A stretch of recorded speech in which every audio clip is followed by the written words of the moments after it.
Chapter 336. The End. Final chapter. TL by Bagelson. Chen Ringshu's expression showed no fear. On the contrary, her expression was very calm, even serene. She had used all her strength, even shattering her divinity in that last attack. Now she silently thought to herself, Bibi Dong, you gave me life, and I've used my life to repay you. I no longer owe you anything. The blood-red Asura devil sword seemed like the descent of an ancient death god, let alone now that she was no longer a god. Even when she was still the god of angels, Chen Ringshu couldn't have blocked the Asura's terrifying strike. Farewell, Bibi Dong. Farewell, Tang San. To die by the hands of the only man I loved might be the best ending for me. Chen Ringshu could already feel the breath of death, closing her eyes as teardrops gathered in the corners of her eyes. Why? Chen Ringshu didn't feel the pain of her body being skewered, nor did she feel that soul-rending fear. When she sharply opened her eyes again, she discovered that the red Asura devil sword was still aimed at her, but it hadn't pierced her chest, because on that blade was already a dark purple figure. Glaring red lightning sparked, and that dark purple figure spread out, her dark purple raiment turning into fragments that dissipated into nothing. No, Quan Ringshu shouted. She didn't know where she got the strength from, but she reached out, trying to hold on to the person who bore this blade for her. Shifting position, Bibi Dong turned towards Chen Ringshu. A gentle light spread from her trembling hand, supporting her and herself to slowly descend towards the ground in front of Jelling Pass. Tang San didn't chase after them, because there was no longer any point. Chen Ringshu had lost all her divine power. She was no longer the god of angels, and the instant the Asura devil sword was about to hit, Bibi Dong had taken this fatal strike herself. If it was the sea god trident, maybe Bibi Dong could have used her undying body to resist the ability, but she had been hit by the Asura devil sword that completely restrained the Rakshasa. How could she fight the Asura's power brimming with slaughter intent? Watching the mother and daughter descend towards the pass, seeing the expression revealed in Chen Ringshu's eyes, Tang San unexpectedly felt a trace of unease. So he didn't pursue an attack, but rather followed to land on Jelling Pass after them. Atop Jelling Pass, as Grandmaster saw Bibi Dong being skewered by Tang San's Asura devil sword, his expression turned to deathly pale. The deeper the love, the sharper the separation. No matter what Bibi Dong had done to him, in his heart this was still his first love, maybe even the greatest love of his life. As Bibi Dong brought Chen Ringshu to the ground, the last pieces of her Rakshasa raiment also turned to nothing. Even the wicked green color of her face also slowly retreated. Looking at Tang San, Bibi Dong's eyes held a complex expression, mostly unwillingness, but strangely no hatred. Tang San, you've won. Holding the hilt of the Asura devil sword with both hands, Bibi Dong spoke with some difficulty. Tang San said calmly, I was very lucky.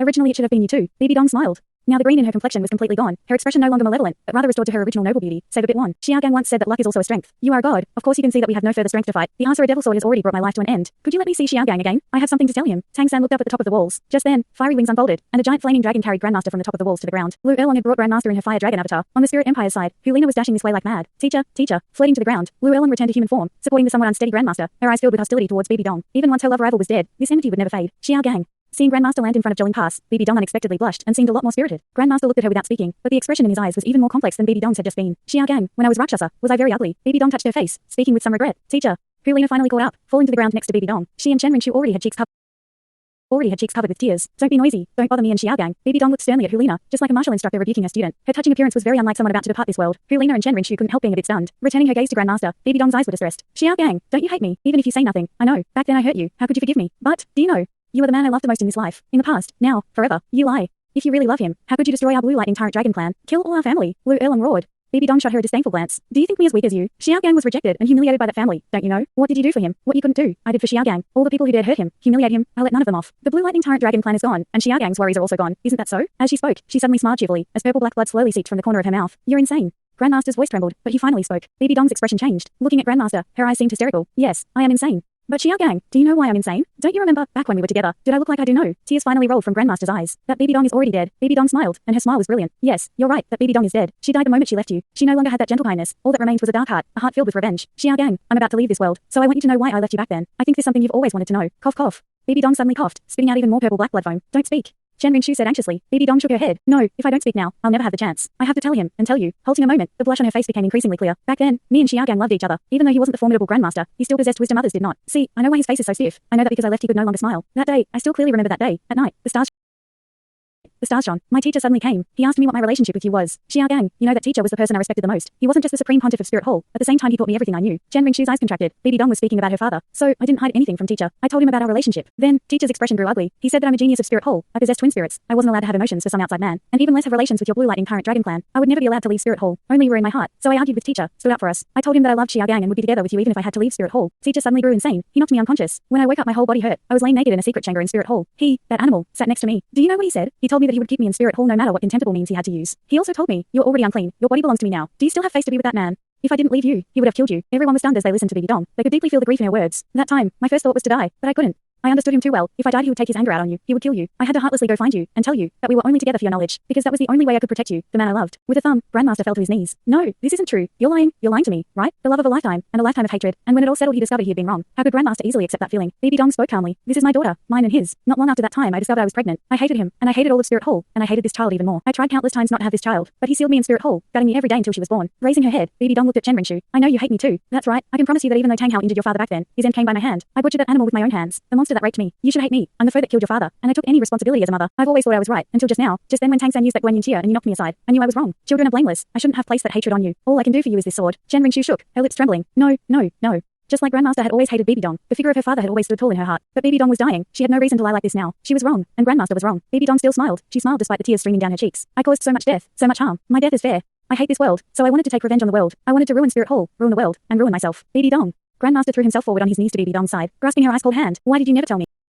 Why did you never tell me? Why? You had already killed him. Why didn't you tell me everything? Bibi Dong slowly shook her head, her gaze suddenly turning warm. He was right about one thing. I was already dirty. I couldn't stain you with that filth. Xia Gang, don't feel sad for me. To be able to tell you everything, to show you my tears, to hold your hand before the end. I'm already satisfied. Your lives have been far, far too bitter. Promise me to live your life with Erlong. She's just your cousin, and with the Blue Lightning Turret Dragon clan gone, there's no obstacle left. Lu Erlong, come. Lu Erlong somewhat vacantly stepped forward, looking at the woman she had hated for decades. For a moment she didn't know what to say. Lu Erlong, when I'm dead, your hatred will also be avenged. Xia Gang loves you. Abandon all profane chains. Truly be together with him, even if you have to rape him. Have the blessing I never did. At least you can be together. Help me look after him, okay? Looking at Bibi Dong, Lu Erlong drew a deep breath, nodding hard. You two are a pitiful woman. Bibi Dong smiled faintly. I don't need your pity. Tang San. Red and blue interchanging figures flashed. Watching everything that happened, Tang San frowned but slowly took a few steps forward, standing in front of Bibi Dong. Senior, what do you have to say? Even though Tang San wouldn't forgive everything Bibi Dong had done, he still sympathized with her tragic fate, and so he addressed her as senior. Bibi Dong coughed violently once again, gobs of purple blood flowing from her mouth. The blush on her face also faded rapidly, even if Tang San still wanted to let her off. The answer is divine power had already completely corroded her body. Red light shone as Tang San left the twin god coexistence spirit fusion, and Xiao Wu appeared next to him in a flash of light, completely covered in faint red light. The answer a devil sword stabbed through Bibi Dong's chest also disappeared as a result. Bibi Dong roused some of her strength. Tang San, in all my life I have never begged anything of anyone, not even of your teacher. Now I beg of you, agree to my last request. Tang San glanced at Grandmaster, then back at Bibi Dong. Go ahead. Bibi Dong said, Xia is no longer the god of angels. Even her spirit is damaged. She's no longer a threat to the Douluo Continent, let alone to you. I alone am responsible for all the misdeeds. She's unrelated. Lena too. Please, let them go. Spirit Hall no longer exists. I only want them to survive. Tang San frowned. You should know that this isn't up to me alone. Bibi Dong pushed herself up slightly, speaking sternly. Tang San, don't tell me you don't know the two of them like you. Are you so heartless? Xia Gang, no matter what, she is my daughter. Teacher, you decide. Shi Beng's voice came from the side as he slowly walked over next to Tang San. All of Heaven Do Empire exists thanks to teacher. We will follow any decision you make. Grandmaster now also raised his head, looking at Tang San. Tang San drew a deep breath, and finally, nodded. Bibi Dong went limp as if all the air had drained out of her, falling into Chen Ringshu's arms, speaking intermittently. Shui, can I call you that? I'm leaving. Promise me. Live. Well, with Lena. My death is deserved. Don't try to take revenge as long as you can. Live. Safely. I'm Sotis, Phi, Ed, Mum, Chen Ringshu suddenly cried out, falling onto Bibi Dong's chest, bursting into tears. Good, good. Bibi Dong smiled.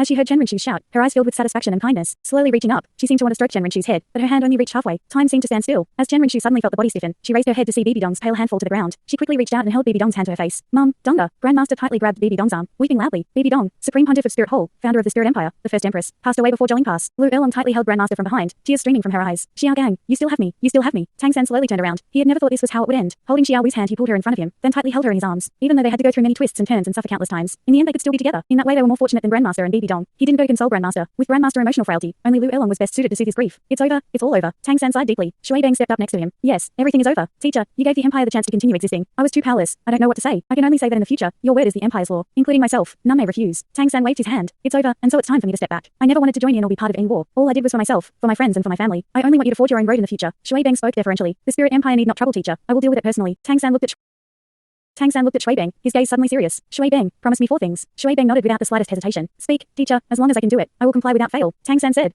First, as you eradicate the Spirit Empire, you cannot kill indiscriminately. Yes. I will definitely restrict the soldiers. They may not kill indiscriminately. Those who surrender may not be killed. Tang San nodded. Second, for the next 10 years, do not start a war with Douluo Empire. This conflict has already wasted too many lives and resources. It's not a war that people want. Recover. Tang San's worries were definitely reasonable. In this war with the Spirit Empire, Shui Bang had displayed the grace of a bright ruler, and had even won the hearts of the armies. An army like. This was too terrifying, let alone when Shui Bang didn't need to worry about the Douluo Empire's retaliation. The Heaven Do Empire was protected by God. Shui Bang was distracted, hesitating a moment, but still nodded. Okay, I promise. For 10 years there will be no conflict with Douluo Empire. Tang San smiled slightly. I think the Douluo Empire definitely won't attack Heaven Do either. Shui Bang smiled. Naturally, with teacher here, who would dare offend my Heaven Do? Tang San shot him a glance. This is my third command to you. After today, I will no longer be involved in the dealings of the Empire. Everything is up to your own strength. From now on I am no longer King Lanhao, nor am I the Imperial tutor. Teacher, you don't want me. The rims of Shui Bang's eyes reddened, and he wanted to fall to his knees in front of Tang San, but was prevented by divine power. Tang San patted his shoulder. Even if I'm no longer the Imperial tutor, I will always be your teacher. A disciple like you is an honor, but I have already attained divinity. Gods shouldn't be involved in secular matters. Now that the Rakshasa and God of Angels are no longer a threat, it's time for me to retire. But don't worry, I'll be staying in this world for a long time. If another god-level power threatens the Empire, I won't stand still. Shui Bang heaved a sigh of relief. With Tang San's promise, how could he still worry? As long as there were no god-level powers, the Heaven Do Empire was strong enough to not fear anything. Tang San went on. The last part. Once this war is over, the Tang army will be dissolved, all godly Juga crossbows collected, and returned to the Tang Sect to be destroyed. The Tang Sect will be a school and no longer take part in the Empire's wars. The Tang Sect also won't produce hidden weapons for anyone. Hidden weapons are too overpowering in warfare. They harm the will of heaven. I hope you can understand. Against Tang San's expectations, Shui Bang didn't hesitate. As teacher commands, Tang San was a bit stunned. You don't think it's a pity? Shui Bang smiled. Of course it's a pity, but your words are the decrees of a god. To Shui Bang everything you say is correct. The Tang Sect was founded by your hand. Its future should be decided by you. Tang San also smiled. Very good. You do not disappoint me. Shui Bang suddenly said, Teacher, I have promised you 4 things. Can't you also give me a promise? I only want one. Tang San looked distracted. What? Speak. Shui Bang smiled, looking at Tang San, then at Xiao Wu. Teacher, I want to arrange your wedding, and host your and Madam's wedding in Heaven Do City. This is all this disciple can gift you and Madam. Tang San and Xiao Wu looked at each other, and Xiao Wu's face instantly turned scarlet. She hid her tightly against Tang San's chest, but there was no hiding the sweet smile on her lips. Tang San laughed happily. Fine, I agree to your last request, but not just me and Xiao Wu. You also have to marry little Ao and Rongrong, Fatty and Zhang, as well as Boss Diane's looking with us, so it's up to them. Shui Bang rejoiced. Just what I wished for. I will definitely pacificate the Spirit Empire as soon as possible and hold the continent's grandest wedding. In the void, where everything was surrounded by blurry colors, one blue and one red, two figures floated there silently. In front of them, in a giant circle, were shown the events at Jelling Pass. These two figures were the Divine Realm's Sea God and Asura. The Sea God grinned. Asura, tell me, would this count as cheating? You're the law enforcer of the Divine Realm, but you still go and knowingly break the law. Asura gave him a cold stare. What proof is there that I broke the law? The Sea God laughed loudly. Isn't there? You used that girl Xiao Wu's body to steal what belongs to others, and even during Tang San's Sea God inheritance you gave Asura divine power in his second spirit. Asura said, that's just me using things a bit for my inheritance, just like you appeared in person during said inheritance. Compared to your actions, do mine even count? I didn't help him undergo his inheritance. The Sea God said. Then how do you explain the Asura power in that Xiao Wu's body? How do you explain Tang San's resurrection? If not for you talking to the Food God and Nine Color Goddess, why would they go and use the Full God? They go and use the Full God level light of resurrection when those two inheritors used the spirit fusion ability. Even if it was their inheritors summoning them, there was no need for them to pay attention. Asura spoke indifferently. At most I might have reasonably taken advantage of the rules. That's all. The Sea God said. Then what about the Asura power that Xiao Wu released? If your Asura power didn't protect that meeting hall, wouldn't that Rakshasa inheritor have sensed Tang San's resurrection? If she attacked then, Tang San would definitely be finished. Asura arched his eyebrows. To me it sounds like you really wanted Tang San to die. The Sea God snapped. I just don't accept that I now have to share half of my proper inheritor with you. Asura looked upwards. Did you write your name on him? Who can prove he's yours? Besides, nothing I did goes against the rules. At most I exercised some Asura divine power, and I made sure you use it on my inheritor. This is within the rules. As the Divine Realm's law enforcer, I would never break the rules. The Sea God was helpless. Fine. I'm just saying. You think I don't know what you're thinking? Aren't you just hoping for Tang San to take over the role of enforcer after getting to the Divine Realm so you can goof off? Asura smiled for the first time. Likewise. Just then, a sudden ray of golden light appeared next to Asura and the Sea God, then instantly shattered into specks of golden light that disappeared before Asura. Asura stared. How is it possible? The Sea God curiously asked. What's up? Asura spoke seriously. It's a world called the Five Elements Continent. The person I sent there on a mission was killed. I have to go take a look. The Sea God was shocked. Even your agent was killed. How strong is the enemy? Suddenly, a ray of mixed white and black light descended from above. Lord Asura, the Divine Kings await you. The light instantly expanded, enveloping Asura. In a flash, he was gone from in front of the Sea God. The Sea God somewhat worriedly scratched his head. It seems like something is happening in that Five Elements Continent. Anyway, it doesn't bother me. Let Asura go deal with the headache. Haha. In the southwestern Heaven Do Empire, Fasino Province, Holy Spirit Village, just a small village of 300 households due south of the Fasino Province's Newing City. The reason it was known as Holy Spirit was because according to legend, 100 years ago a spirit sage level spirit master was born here. This was also the eternal pride of the Holy Spirit Village. Today the Holy Spirit Village was suddenly bustling. The rock carved with the words Holy Spirit at the head of the village had been replaced. The words Holy Spirit were replaced with Divine Spirit. Also, it was inscribed on a steel of pure gold. Chief Jack, why did our village's name change? Leaning on a cane, his figure crooked and bent, old Jack suddenly straightened his back, speaking with incomparable pride. Because, in our village, a god was born. The end. Tang Jia San Shao's afterword, lasting a year, Little San's Douluo Dalu is finally complete. I don't know how all book friends are feeling, but Little San wonders if this isn't my best work yet. The end of Douluo also means the beginning of an all-new work. I've always been confident both in quality and speed, and I also believe that book friends who like my work will definitely also like the next. Having written for 6 years, I almost haven't had time to rest, because I've always believed that only a work I would want to read myself will have loyal readers. In these 6 years I've also passed from youth to middle age. Marriage and children is something book friends have kept me company through. It's the dedication that has let me persevere, working hard when book friends are sleeping. When others are resting, Little San doesn't even have time to watch TV. A one-day delay will be amended by 2 chapters the next day. Little San pays close attention to physical condition. Now I've started running every day, because the body has already warned Little San. In order not to let it influence work, Little San really doesn't dare fall ill. Little San has already grown up, with a wife, child, and a great deal more. But I've always believed this isn't my greater motivation, because for the readers who support me, I don't want to disappoint any of you brothers and sisters. I love you all. You have made the success I have today. You should know that the reason I twice pushed forward updates so that a new book could start on December 13, 1213, read in Little San's own way means love Little San. Little San hopes you book friends can always like me, and like my work. I dare say that book friends who like Little San's works are the happiest, because Little San will be by your side every day, whether wind or rain or shining sun. Every day there will be a new update on time. The new book in Yang Crown is already being uploaded in parallel, 3 chapters today. Now that Little San has finished Douluo, I will put all my efforts into Yin Yang Crown, an all new setting, a different Xuanwan world from Douluo. I hope everyone will support Little San like in the past, and Little San will also keep everyone company with seamless updates in the next 4 seasons. Trust me, Little San does not eat his words, leaving aside moral character, just for the sake of 6 years of daily dedication. Yes, 6 years. Yin Yang Crown's ID is 436,015. Everyone can also click the link directly on Douluo's book page. Then everyone please give your recommendations and follows to Yin Yang Crown. Little San won't disappoint you. Today is Sunday, and at 12 tonight is the first best update for Yin Yang Crown, with 3 chapter updates. Let our Tang Sect show our powerful unity on the new book list from the start. Finally, Little San will sincerely, and with a heart filled with gratitude, say my thanks to all of you. Also as the last dot on our Douluo painting, there are already 2 new chapters on the new book, and 1 at 12 o'clock, and then daily updates as usual at 8 in the morning, with makeup updates at 5 in the afternoon. Thanks so much for watching this video. Don't forget to hit the like button and subscribe. Also leave a comment down below with suggestions on what novels to read.